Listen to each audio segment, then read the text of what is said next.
Hey, Jim. How's Hank? Sprouting up like a beanstalk.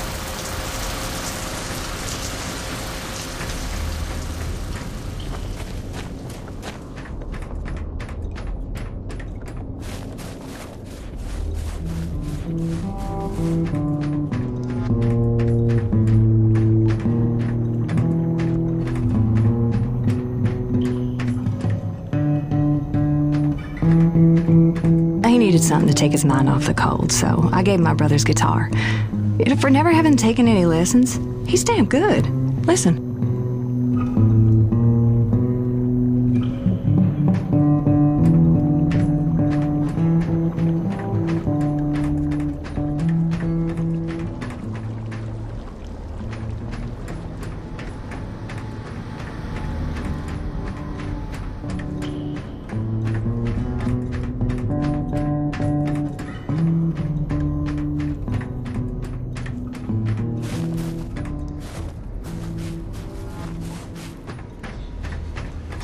Any idea how hard it is to keep a hot meal hot around here? Hell, we're still living off MREs. Look, if we want to build morale around here, let me build a hydroponic garden. I got 2 words for you, Jim. Heirloom tomatoes. Think about it.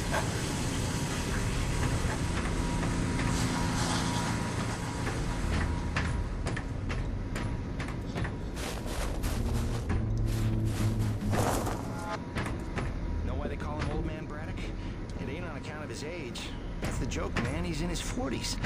Guy's been so stressed out since he's been running this operation, he's put in a dozen years in a matter of months. Let that be a lesson to you, brother. Never forget, it's just a job. Easy for you to say. You're just a researcher.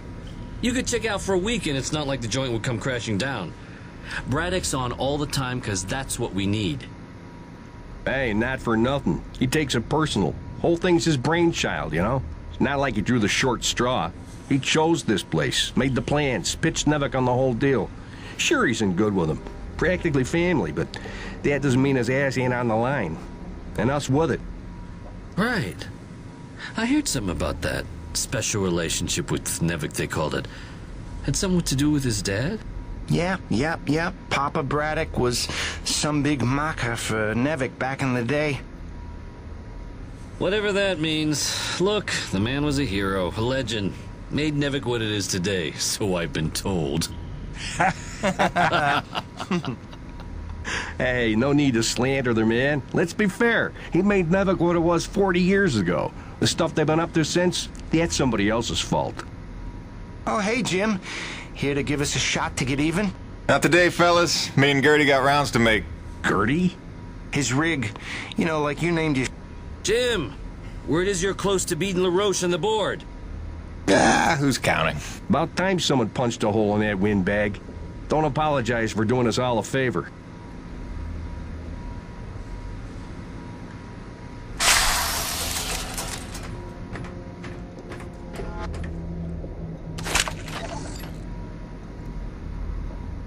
After months of rolling blackouts to fight record strains on the power grid, the president is attempting to tackle the national energy crisis head-on.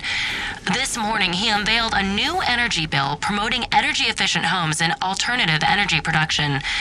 Critics complain the bill is flimsy and does nothing to address the soaring energy prices across the globe.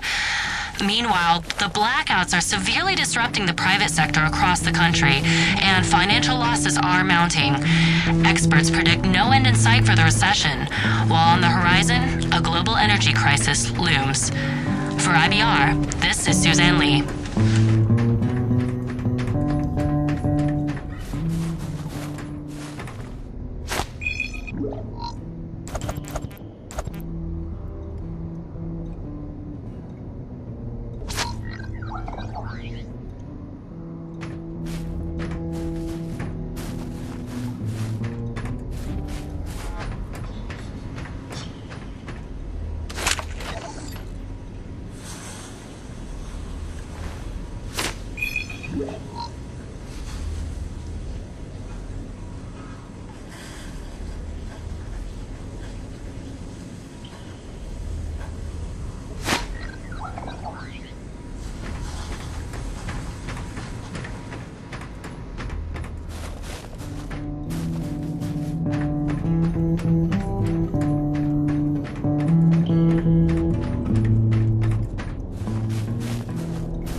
Quick survival tip number 4.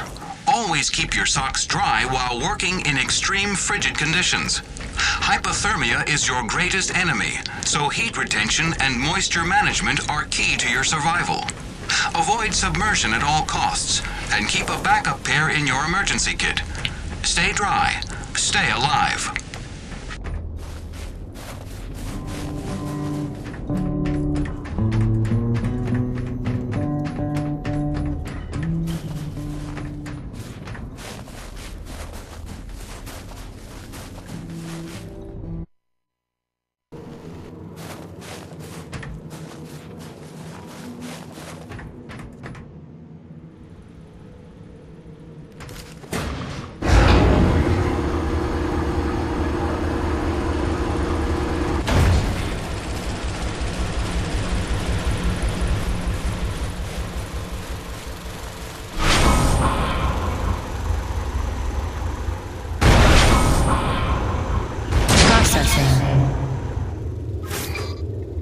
Stand by.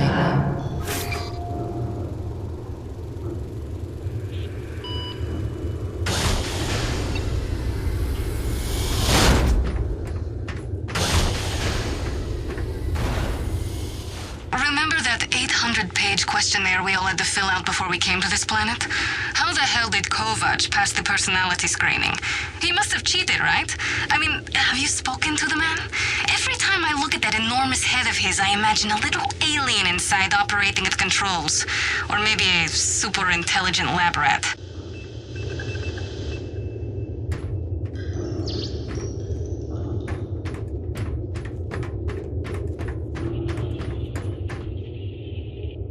Dr. Roman and I certainly had our issues, but I do wonder how she's doing out there. Living off base out in the light like a mountain man is a bit of an overreaction if you ask me, but she was never one for half measures.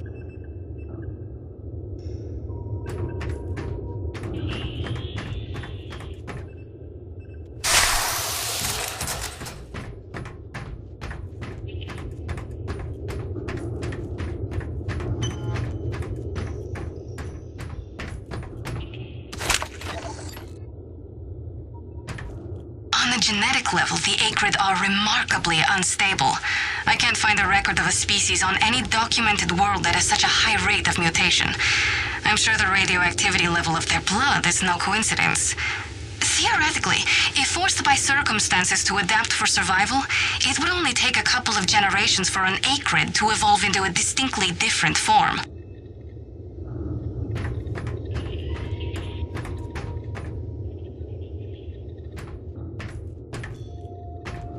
Ah, as you are undoubtedly aware, I've been tasked with rendering thermal energy a viable and cost-effective power source. Unfortunately, the T-energy from subterranean sources, while plentiful enough to run the Coronis installation, has a purity level entirely too weak for the audacious experiments we seek to conduct. So, the stuff we drill out of the ground, not pure enough for science. If paraphrasing me is critical to your comprehension, then yes. Now listen, the Acrid. There are wild variances in their impurity index. Some are promisingly pure, potentially pure enough for our purposes. I need a survey of local Acrid, samples of their T-energy in the hopes that we can find one with a pure enough composition. So you want me to kill Acrid, basically? Yes. I'm hoping to take advantage of your noteworthy efficiency as a killing machine. So, let us begin with the Sapaya, those wretched things that so bedeviled our arrival. If you could kill 20 or so and collect their T-energy samples, I should be able to extrapolate a purity index through vertical analysis of the... Kill 20 Acrid, bring you this bill. That's the gig? All over it. Thanks, Doc. Let me update your map with the best place to look for them based on recent sightings and migration patterns. And if you'd kindly hold still, I'd like to equip a sniffer attachment to your suit's tank. It'll automatically gather samples of T-energy particulates in the air after you've made a kill, so you can just focus on the killing.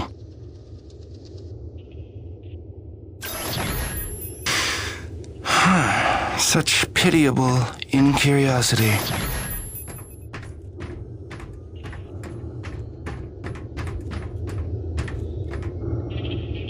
Exposure to the extreme cold reduces blood flow and constricts your blood vessels, reducing your circulatory system's overall volume and increasing your blood pressure. This causes your body to reduce fluid volume by getting rid of the excess water. So in other words... When you get cold, you want to pee. All right. Thanks for that. No problem.